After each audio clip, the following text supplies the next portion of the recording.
13 Kabanata. Ang pag-ibig.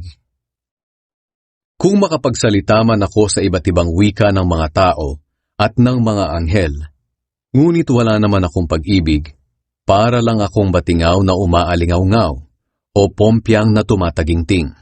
Kung may kakayahan man akong maghayag ng mensahe ng Diyos at may pangunawa sa lahat ng lihim na katotohanan at lahat ng kaalaman, at kung mailipat ko man ang mga bundok sa laki ng aking pananampalataya, ngunit wala naman akong pag-ibig, wala akong kabuluhan. At kahit ipamigay ko man ang lahat ng aking ari-arian at ialay pati aking katawan upang sunugin, kung wala naman akong pag-ibig, wala pa rin akong mapapala.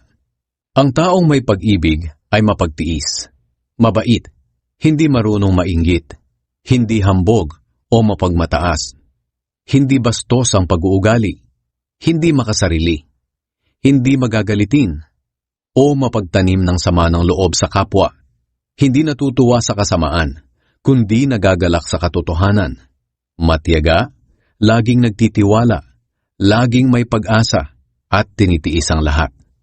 May katapusan ang pagpapahayag ng mensahe ng Diyos at ang pagsasalita sa ibang wika na hindi natutunan.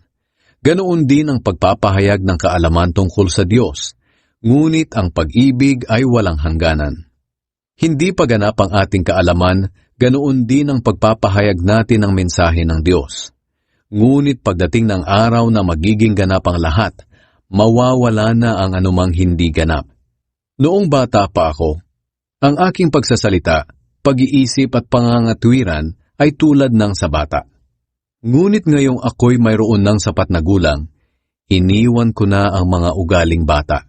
Sa ngayon para tayong nakatingin sa malabong salamin.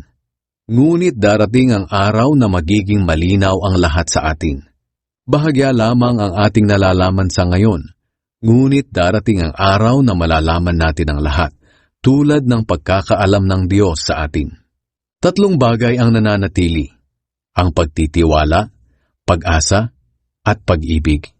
Ngunit ang pinakadakila sa mga ito ay ang pag-ibig.